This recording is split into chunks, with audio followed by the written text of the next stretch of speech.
నేటి 32వ శ్లోకం.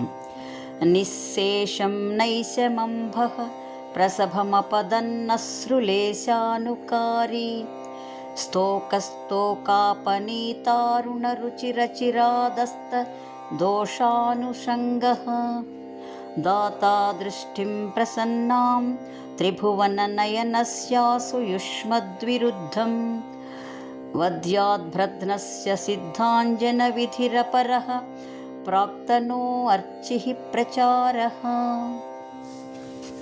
గత శ్లోకంలో సూర్యకాంతి విషహరణ చికిత్స చేస్తే, ఈ శ్లోకంలో ఆ సూర్యదేవుని సాక్షాత్తు నేత్ర వైద్యునిగాను, ఆయన ప్రసరింపచేసే ఆ సూర్యకాంతి సకల నేత్ర రోగముల పాలిట సిద్ధౌషధంగాను భావిస్తున్నాడు మయూర మహాకవి. అంతేకాదు, సూర్యుడు నేత్రములకు దృష్టికి అధిపతి. ఈ శ్లోక పారాయణ సకల కంటి వ్యాధులను నశింపచేసి నిర్మలమైన దృష్టిని ప్రసాదిస్తుందని చెప్పడంలో ఏమాత్రం సందేహం లేదు. నిశ్శేషం నైశమంభః ప్రసభమపనుదన్నశ్రులేశానుకారీ. నైశమంభః, నైశం ప్లస్ అంబః. నైశం రాత్రి సమయంలో కురిసినటువంటి, అంబః ఈ సంస్కృత శబ్దానికి నీరు, ఉదకం, జలం అంటూ అనేక అర్థములు ఉన్నాయి. అంబః అనగా రాత్రి సమయంలో కురిసిన మంచు బిందువులు, అశ్రుహు కన్నీరు, కంటి నుండి కారే నీటి చుక్కల వలె, లేశః కొద్దిగా స్వల్పంగా, అనుకారి రాత్రి సమయంలో కురిసే ఆ మంచు బిందువులు అశ్రు బిందువులను అనుకరిస్తున్నట్లుగా ఉన్నాయి అని అర్థం. ఆ మంచు బిందువులను నిశ్శేషం, శేషం అనగా మిగులు, నిశ్శేషం మిగులు లేకుండా అని అర్థం. ఇది పరిపూర్ణతను, సంపూర్ణతను సూచిస్తుంది. ఆ సూర్యకాంతి మంచు బిందువులను ప్రసభం బలవంతంగా, అపనుదన్ తొలగిస్తున్నది. కానీ ఈ భావాన్ని వైద్యపరంగా భావిస్తే, కన్ను పరిసరాలలో ఉన్న లాక్రిమల్ గ్లాండ్స్ కన్నీటిని ఉత్పత్తి చేస్తాయి. రెప్పపాటు వేసినప్పుడు ఈ నీరు కంటి ఉపరితలమంతటా వ్యాపించి కంటిని తేమగా ఉంచటమే కాకుండా కంటిని శుభ్రం చేస్తాయి. అశ్రులేశానుకారి అనే పదాన్ని కంటిపరంగా భావిస్తే, కంటిలో ఉత్పత్తి అయ్యే ద్రవం లేదా నీటి ఉత్పత్తి ఎక్కువైతే కంటి లోపల ఒత్తిడి పెరిగి నీటి కాసులు లేదా గ్లకోమా అనే భయంకరమైన కంటి వ్యాధికి దారితీస్తుంది. ఇది శాశ్వత అంధత్వాన్ని కూడా కలిగిస్తుంది. ఆప్టిక్ నెర్వ్ దెబ్బతిని ముందుగా పరిధీయ దృష్టి కోల్పోతుంది. దీనిని చూపు నిశ్శబ్దపు దొంగ, సైలెంట్ థీఫ్ ఆఫ్ సైట్ అని కూడా అంటారు. మరొక ముఖ్యమైన కంటి వ్యాధి ఎపిఫోరా, కన్ను నీరు కారడం. ఈ స్థితిలో వేడి కాపడం ప్రథమ చికిత్సగా పనిచేసి మూసుకుపోయిన కంటి నాళాలను తెరవడానికి ఉపయోగపడుతుంది. ఆ విధంగా కన్నీటి చుక్కల వలె ఉన్న మంచు బిందువులను ప్రసభమపనుదన్ తప్పనిసరిగా తొలగిస్తుంది అనడంలోని అంతరార్థం ఏమిటంటే, గ్లకోమా లేదా నీటి కాసులు, కన్ను నీరు కారడం వంటి రోగాలను కూడా నిశ్శేషంగా తొలగిస్తుంది అని కూడా భావన చేయవచ్చు. ఈ నిశ్శేషం అనే పదాన్ని శ్లోక ప్రారంభంలోనే ప్రయోగించటం అద్భుతమైన కవితా చమత్కారానికి ఉదాహరణ. అనగా ఈ పదాన్ని చివరి వరకు అన్వయించుకోవచ్చు. స్తోకస్తోకాపనీతారుణరుచిరచిరాదస్త దోషానుషంగః. అరుణరుచి ఎర్రనైన కాంతి అనగా సూర్యోదయ సమయం నాటి అరుణోదయ కాంతి. స్తోకా ప్లస్ స్తోక నెమ్మది నెమ్మదిగా, అపనీత తొలగించబడుతున్నది అనగా క్రమక్రమంగా పగటి సమయం ప్రారంభమవుతోంది అని ఒక అర్థం. ఈ పదాన్ని కంటిపరంగా భావన చేస్తే అరుణరుచి కన్ను ఎర్రబారడం అని చెప్పవచ్చు. డిజిటల్ స్ట్రైన్, కంటిపై ఒత్తిడి, నిద్ర లేకపోవడం, కంటిలోని రక్తనాళాలు వాపుకి గురి అవ్వడం, దుమ్ము, ధూళి, కండ్ల కలక మొదలగు అనేక కారణాల వలన కన్ను ఎర్రబారడం జరుగుతుంది. అటువంటి రెడ్ ఐస్, ఈ ఎర్రబారిన కన్నులకు సంబంధించిన రోగాన్ని కూడా క్రమక్రమంగా తొలగిస్తుంది అని మరొక అర్థం.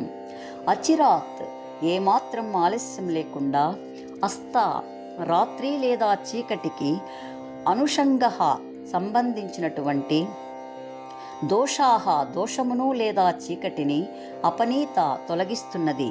చీకటిని నామరూపాలు లేకుండా తెల్లవారి పగటి సమయం ప్రారంభమైంది అని ఒక అర్థం. ఈ అస్త దోషానుషంగ అనే పదాన్ని కంటిపరంగా భావన చేస్తే అస్త చీకటి అనే కాకుండా చూపు తగ్గిపోవడం లేదా అంధత్వానికి అనుషంగ సంబంధించిన దోషాహ అనేక కంటి రోగాలను అచిరాత్ వెంటనే నిశ్శేషంగా తొలగిస్తుంది అని మరొక అర్థం. ఈ అస్తదోష సంబంధమైన కంటి రోగాలు అనేకం ఉన్నాయి. నిక్టాలోపియా రేచీకటి, దీనిని నైట్ బ్లైండెడ్నెస్ అని కూడా అంటారు. అనగా తక్కువ వెలుతురులో చూడలేకపోవడం. అనగా కన్ను తక్కువ వెలుతురులో కంటి కటకాన్ని సర్దుబాటు చేసుకునే శక్తిని కోల్పోతుంది. సూర్యాస్తమయం తరువాత కనులు కనిపించవు. ఇది ప్రధానంగా జన్యుపరమైన సమస్య. దీనిని తొలగించటం చాలా కష్టం.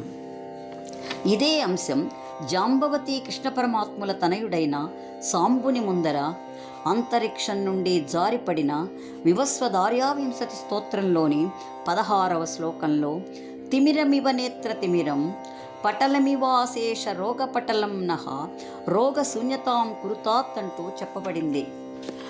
మరొక హస్తగత దోషం ఏమిటంటే వయసు పైబడిన వారిలో వచ్చే శుక్లం అనగా కేటరాక్ట్. ఇది మసకబారిన అస్పష్టమైన దృష్టికి కారణమవుతుంది. కంటి లోపలి లెన్స్ అనగా కంటి కటకం దెబ్బతినడం లేదా దానిపై సన్నటి పొర ఏర్పడటం వలన కాంతి లోపలికి వెళ్లకుండా అడ్డుపడి చూపు మందగిస్తుంది. ఇది వయసు రీత్యా వచ్చే హస్తగత దోషంగా చెప్పబడుతుంది. మరొక తీవ్రమైన కంటి సమస్య రెటీనా నిర్లిప్తత, రెటీనా డిటాచ్మెంట్, శాశ్వత అంధత్వాన్ని కలిగించే తీవ్రమైన హస్తగత దోషంగా పరిగణించబడుతుంది. రెటీనా తన స్థానం నుండి విడిపోయే తీవ్రమైనటువంటి స్థితి. కంటి ముందర మెరుపులు, బ్లర్రర్స్ ఏర్పడి కంటి ముందర తేలియాడే మచ్చలు లేదా పూర్తిగా తెరలాంటి నీడ ఏర్పడుతుంది. మబ్బులు కమ్మినట్లుగా దృష్టి పూర్తిగా మసకబారుతుంది. దీనికి అత్యవసర శస్త్రచికిత్స అవసరం. లేకపోతే శాశ్వత అంధత్వం కలిగే ప్రమాదం కూడా ఉన్నది. కామెర్లు, ఇది కూడా కన్నులు పచ్చబడటం ద్వారానే గుర్తించడం జరుగుతుంది.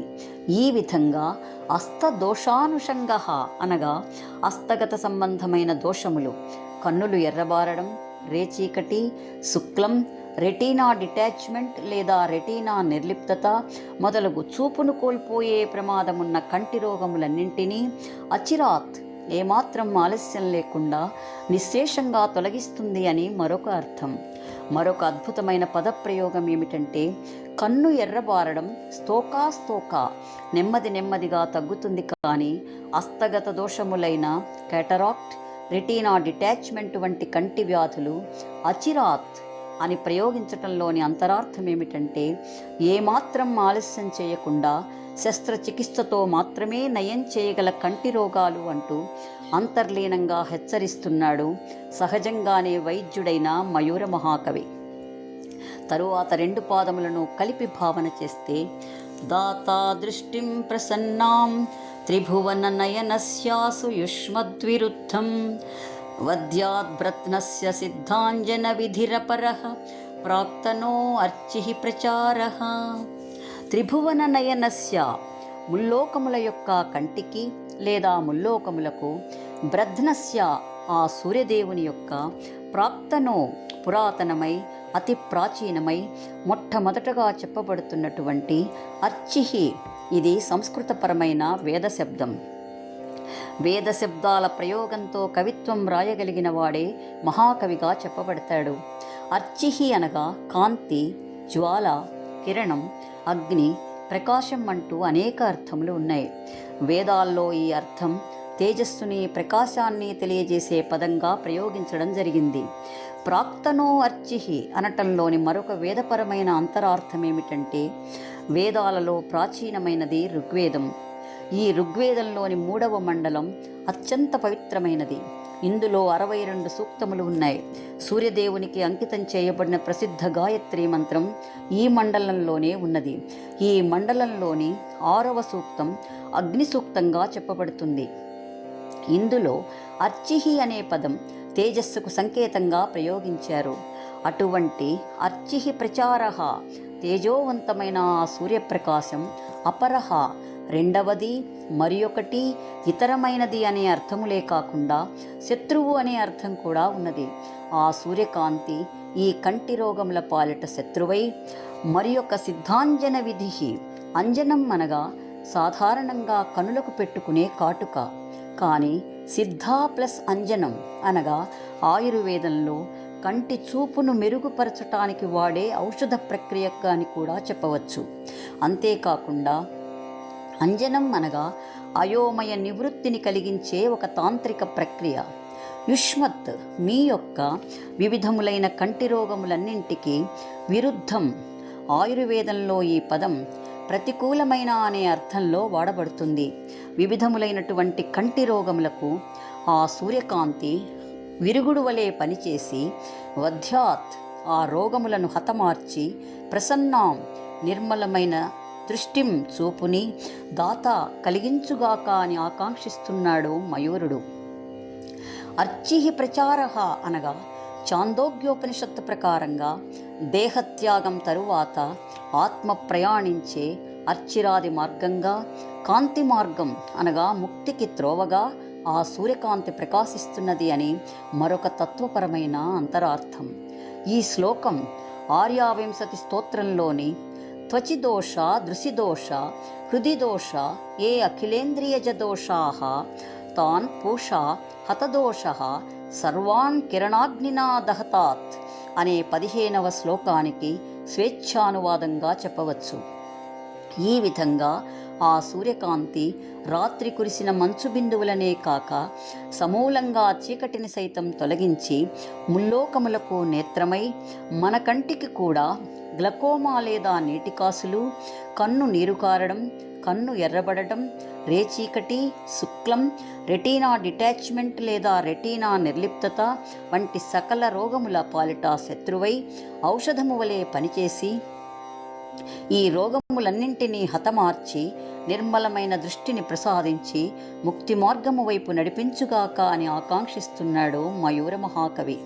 ఈ శ్లోకానికి జంఝాల వారి అనువాదం. తమికాలమున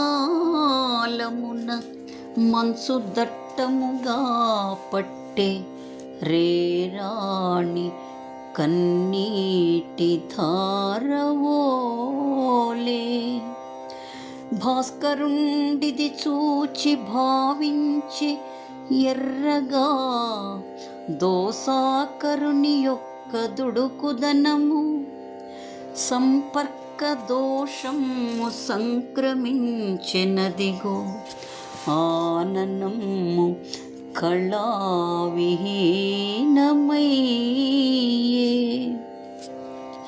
కన్నీరు కారెడి కామెర్ల రోగమునకు మందు వేగం వేయదలచి ఉపకృతి నొసంగ త్వరితగతిని నొసగే అమల దృష్టి నొసంగు సిద్ధాంజనమై